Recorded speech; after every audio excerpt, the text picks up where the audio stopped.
इसको एक ऐसे बंधन में बांध दिया है जो एक पहर तक नहीं टूटेगा। इसलिए हमें शीघ्र इस संकट का हल खोजना होगा।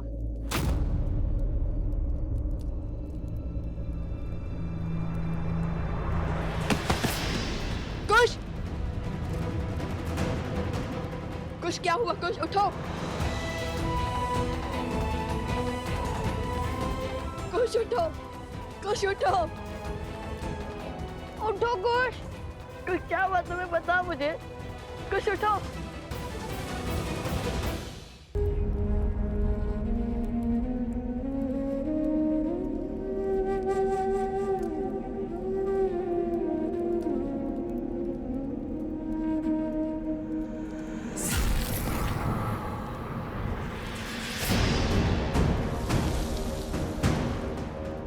ये क्या? शेर के पंजे से। ये अवश्य कोई मायावी शक्ति है और उसका विष कुश के शरीर को पीड़ा दे रहा है। यदि इसका शीघ्र उपचार नहीं हुआ तो कुश का प्राण संकट में पड़ सकता है।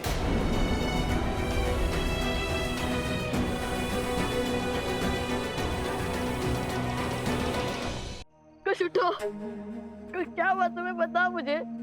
कुश, उठो!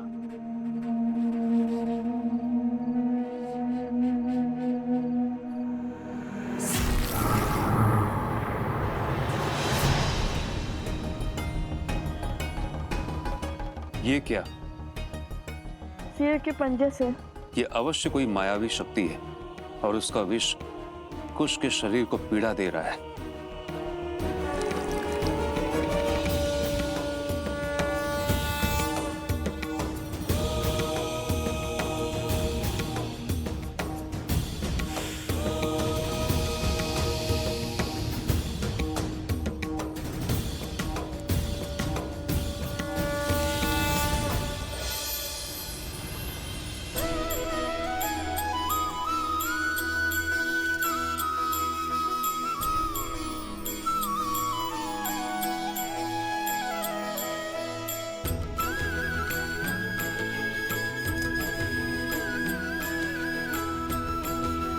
तुमने मुझे पहले क्यों नहीं बताया कि तुम्हें इतनी पीड़ा हो रही है?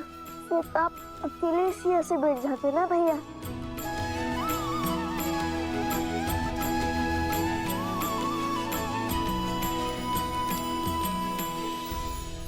धन्यवाद गुरुवर, किंतु ये घाव ठीक तो हो जाएंगे ना?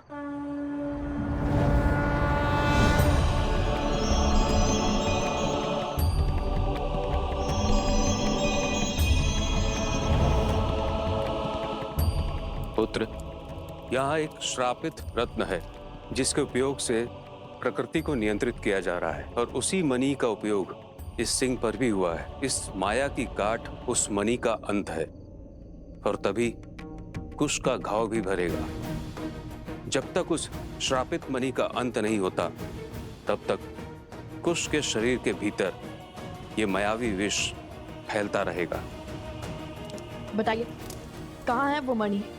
मैं अभी जाकर उसे नष्ट कर दूंगा और अपने भाई को इस कष्ट से मुक्त कर दूंगा।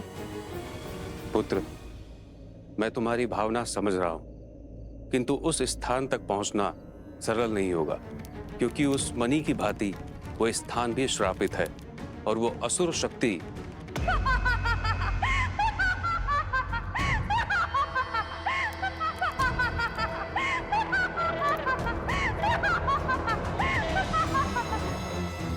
असुरी शक्ति अर्थात मैं, और मैं इन लोगों को यहाँ तक कभी नहीं पहुँचने दूंगी।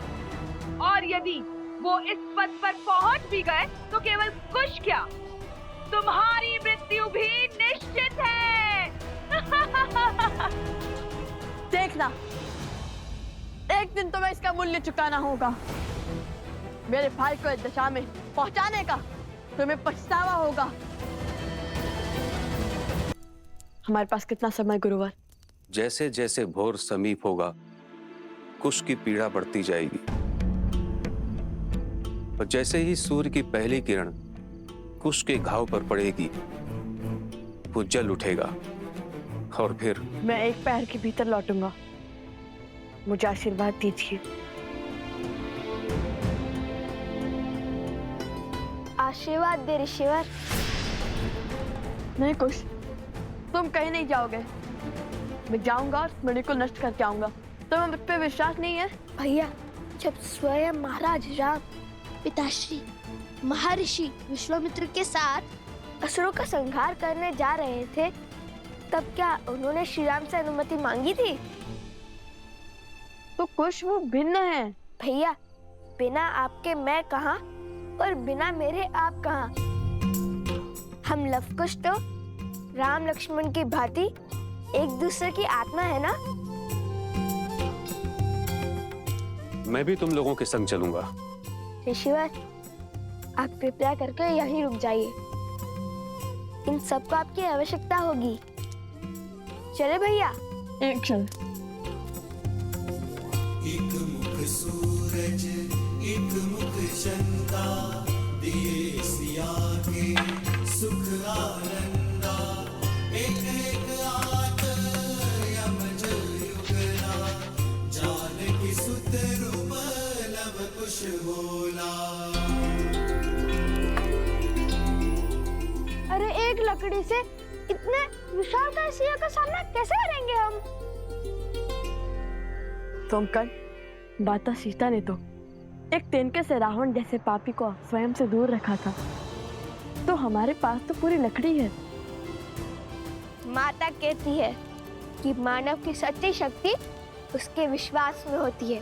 स्मरण रहे, यदि कितनी भी विशालकाय बुराइयां क्यों ना आ जाए, यदि हम उसकी आंख में आंख डालकर देखते हैं, तो वो बुराई भी घबरा जाती है। चाहे जितना बल लगा ले, तुम्हारी आंखें झुकनी नहीं चाहिए। मुख पर भय दिखना नहीं चाहिए, समझे? ये समय भय को भयभीत करने का है।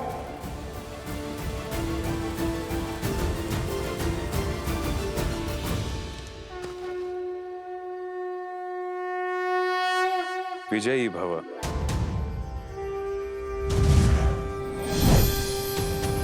पुत्र, ये हर माया को भेदने में सक्षम है। इसकी आवश्यकता तुम्हें होगी।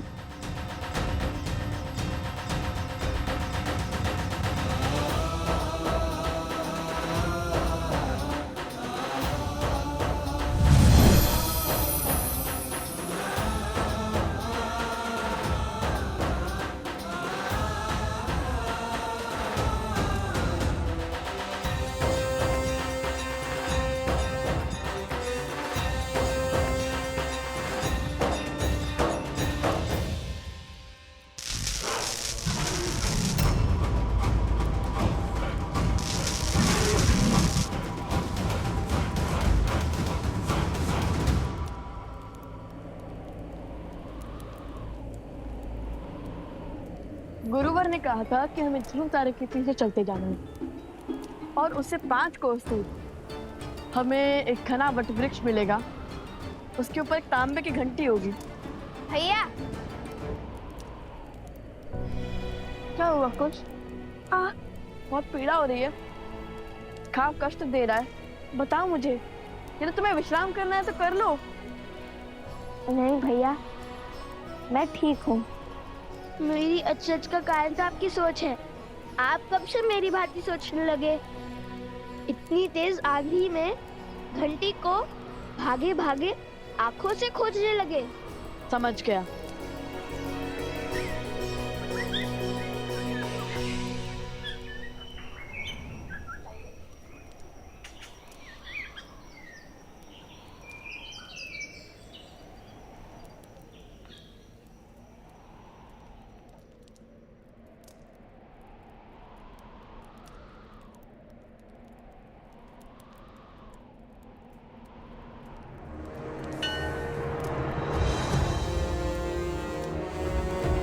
वहां उस ओर।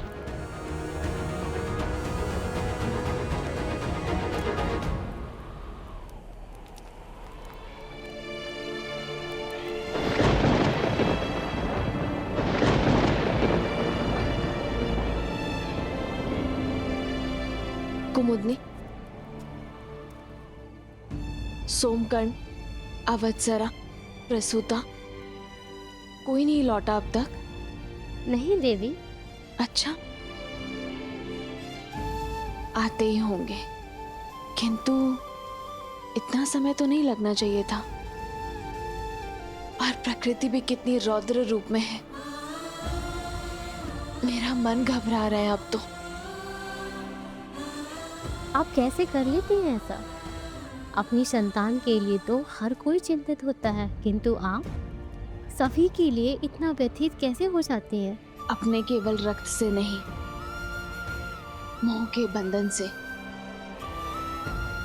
और स्मृतियों के बंधन से भी तो बनते हैं ना कुमुदनी।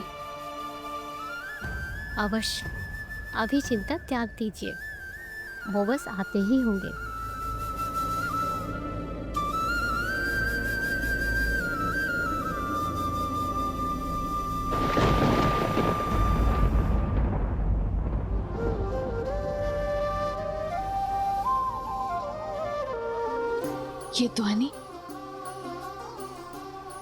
ये ध्वनि कहाँ से आ रही है?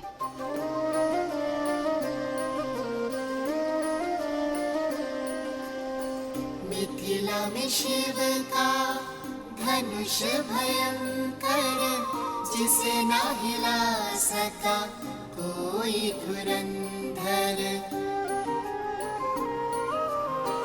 राम लखन गुरु मिथिला पहुँचे, लक्ष्य था देखन सिया का स्वयंवर। मिथिल सभा मिथि विकट निराशा, कौन बने भरतार सिया का। ले गुरु आशीष उठे फिर राम, शीश झुका दिया शिव को प्रणाम। राम सिया राम, सिया राम, सिया राम, राम सिया रामायण को प्रणाम। राम सिया राम, सिया राम, सिया राम, राम सिया राम, सिया राम, सिया राम। हम वन देवी के पुत्र हैं, भगवान वाल्मीकि के शिष्य हैं और हम धर्म के मार्गी हैं।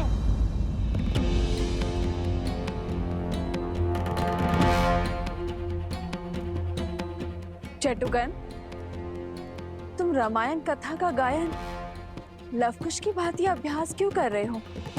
अरे लवकुश ने तो ये बात किसी को भी बताने से मना किया था, अब इन्हें क्या कहें? वो बंदे भी लवकुश को हम बहुत स्मरण कर रहे थे और हम सबको उन्होंने ही इतना प्रभावित किया है, तो अच्छा,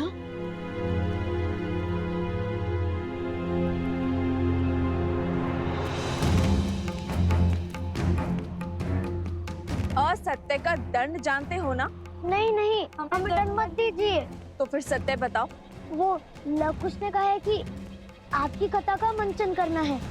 जब आपने अयोध्या छोड़ दी थी तब का भाग संसार के सामने भी लाना है।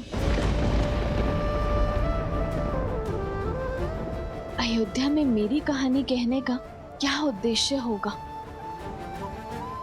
क्या अर्थ है इसका? वो दोनों करना क्या चाहते हैं?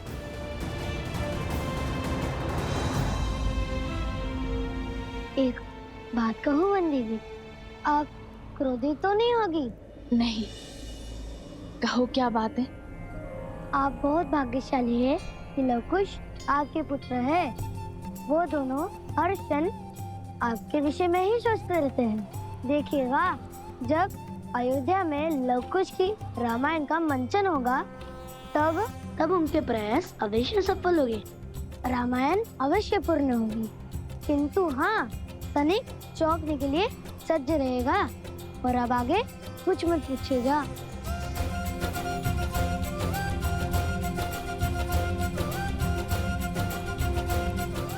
सदा उनके इन्हीं प्रयासों से तो चिंतित रहती हूँ मैं।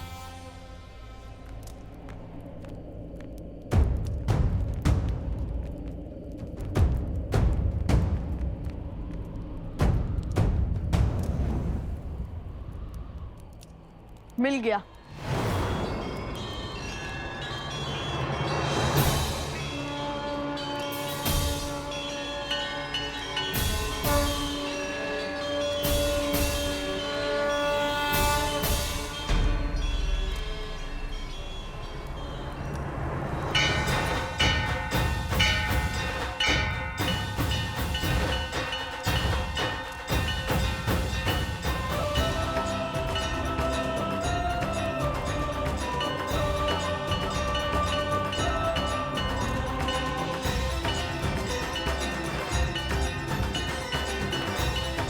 चलो, इस घंटी को ढूंढने की चिंता तो हल हुई।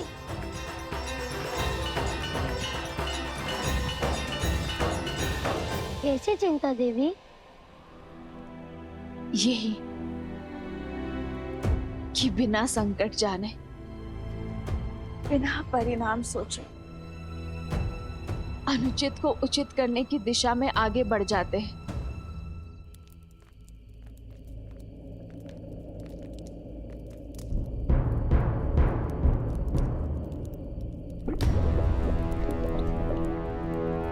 भैया, हमें बस एक सेतु खोजना है जो हमें पर्वत के उस ओर जैन शिरन मंदिर तक पहुंचा दे, जैसा गुरुवर ने बताया था।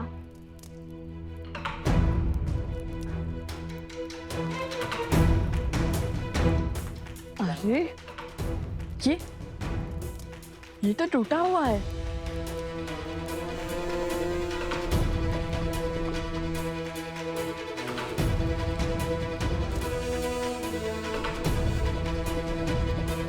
भैया, वो विशाल वृक्ष सेतु का कार्य कर सकता है।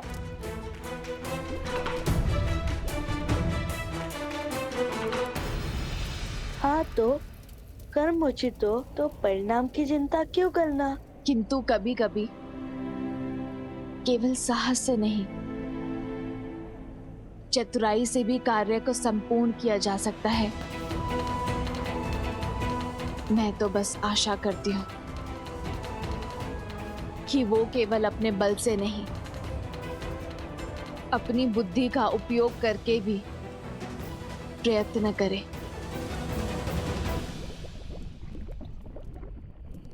क्या हुआ भैया? भूल गए? माता कहती थी कि जब सब कुछ आपके अनुसार होने लगे, सब कुछ उचित होने लगे, समझ जाना चाहिए कि कुछ तो अनुचित घट रहा है। हाँ, कहा तो यही था माता ने कि जिसने एक सिंह को अपनी माया से इतना विशाल कर दिया, जो हमारे मित्रों के प्राण लेने के लिए सज्ज हो गया, जिसने कहा कि वो कभी हमें उस रत्न तक नहीं पहुंचने देगी, वो पीछे कैसे हट सकती है? हाँ, हमें एक एक पर फूक फूक कर रखना होगा। और मैं फिर कहता हूँ कि मैं आगे बढ़ता हूँ, तुम यही रहो। कदापि नहीं, मैं आपके साथ अवश्य चलूंगा। जहाँ लव भैया वहाँ कुश।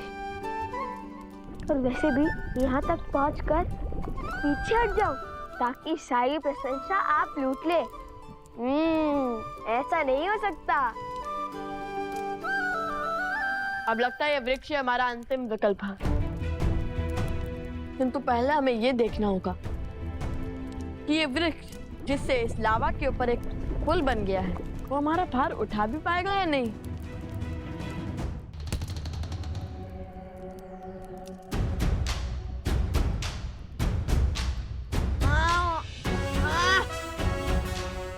नहीं कुश,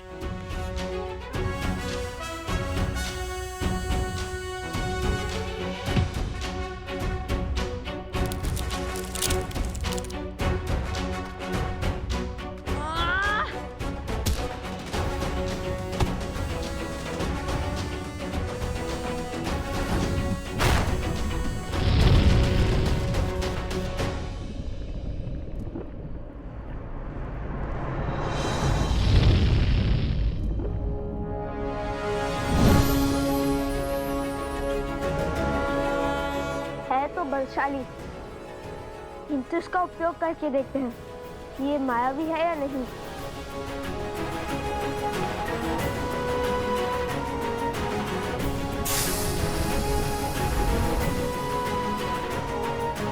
चलो, माया के प्रभाव से भी दूर है ये। चलो अब हम इस पर चल सकते हैं।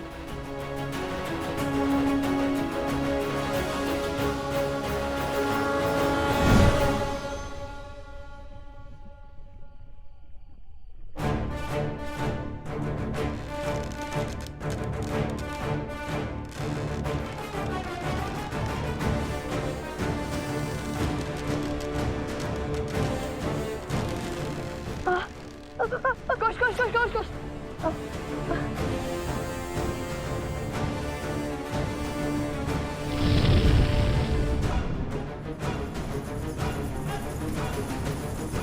ये ध्वनि कैसी आ रही है?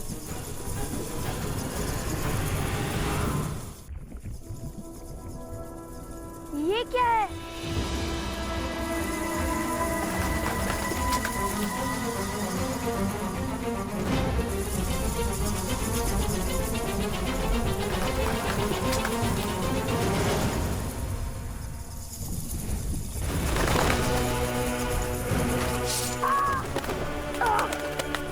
कुछ संभाल के।